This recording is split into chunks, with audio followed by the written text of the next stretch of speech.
بسم الله الرحمن الرحيم. يا أيها الناس اتقوا ربكم الذي خلقكم من نفس واحدة وخلق منها زوجها وبث منهما رجالا كثيرا ونساء واتقوا الله الذي تساءلون به والأرحام إن الله كان عليكم رقيبا.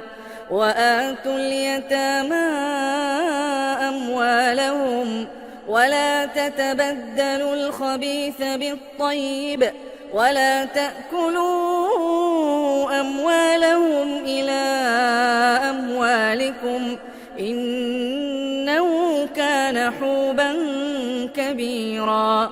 وإن خفتم ألا تقسطوا في اليتامى فانكحوا ما طاب لكم من النساء مثنى وثلاث ورباع، فإن خفتم ألا تعدلوا فواحدة أو ما ملكت أيمانكم ذلك أدنى ألا تعولوا. وآتوا النساء صدقاتهن نحلة فإن طبن لكم عن شيء منه نفسا فكلوه هنيئا مريئا. ولا تؤتوا السفهاء أموالكم التي جعل الله لكم قياما وارزقوهم فيها واكسوهم وقولوا لهم قولا معروفا.